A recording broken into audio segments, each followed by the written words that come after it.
Comment représenter des molécules en 3 dimensions sur un espace à 2 dimensions qui serait une feuille? Pour ça, on va pouvoir utiliser la représentation de Cram. Alors si je prends cette molécule de méthane, très simple, et que je cherche à la représenter sur une feuille, comment est-ce que je vais pouvoir travailler? Eh bien, je vais l'orienter de manière à ce qu'un maximum de liaisons entre l'atome de carbone et les atomes d'hydrogène que j'ai ici soit dans le plan de ma feuille.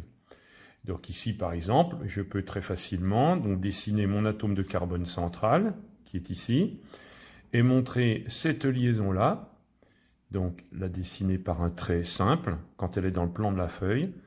Voilà, je vais pouvoir dessiner la liaison qui est au-dessus ici par un trait simple, et mon atome d'hydrogène qui est là. Maintenant, j'ai cette liaison chimique ici, avec cet atome d'hydrogène-ci, qui vient en avant du plan de la feuille. Donc là, cette liaison monte en direction de la caméra. Alors pour montrer que cette liaison vient en avant du plan de la feuille, on la dessine de cette manière-là.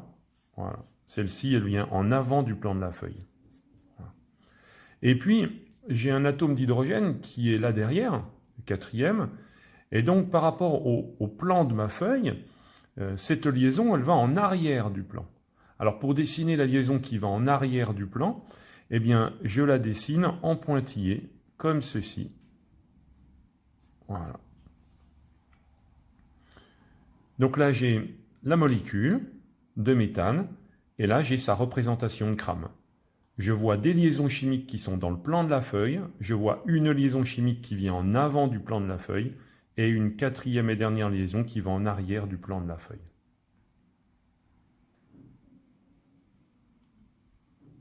Si maintenant je veux dessiner une molécule un petit peu plus complexe, donc ici j'ai la molécule de butane, 1, 2, 3, 4 atomes de carbone dans la chaîne principale, eh bien je vais comme tout à l'heure essayer de placer un maximum de liaisons chimiques dans le plan de la feuille.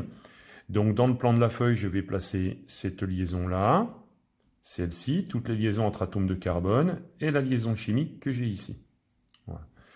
Donc si je prends une feuille pour dessiner cette molécule selon la représentation de Cram, eh bien je vais déjà pouvoir placer donc mes 4 atomes de carbone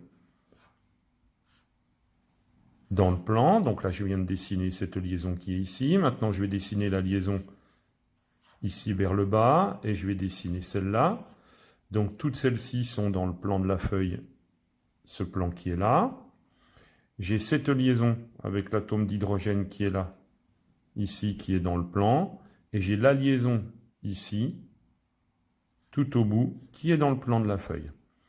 Maintenant, je vais devoir représenter les liaisons qui sont en avant du plan de la feuille, par exemple. Alors, en avant, donc toutes celles qui montent vers la caméra, j'ai celle-ci. Donc, j'en ai une qui est comme ça. Voilà. Ensuite, j'ai cette liaison-là qui vient en avant du plan de la feuille. Donc, une liaison ici en avant du plan de la feuille, avec l'atome d'hydrogène. J'ai celle-ci qui monte vers la caméra, donc en avant du plan de la feuille. Donc là, en avant du plan de la feuille aussi. Et j'ai cette liaison-là qui vient en avant du plan de la feuille. Voilà, donc toutes les liaisons en avant du plan de la feuille sont dessinées. Maintenant, il me reste à dessiner les liaisons qui partent à l'arrière du plan de la feuille. Donc, j'ai celle-ci en pointillé. Voilà. J'ai cette liaison qui est là, cachée derrière, ici avec l'atome d'hydrogène. Voilà. Donc, elle est vraiment très proche de la liaison que j'ai ici. Elle est cachée derrière celle-ci. J'ai de la même manière ici une liaison à l'arrière du plan qui est là. Et j'ai pour finir une liaison qui est cachée là derrière aussi à l'arrière du plan. Voilà. Donc voilà ce que j'obtiens comme représentation de Cram pour ma molécule de butane.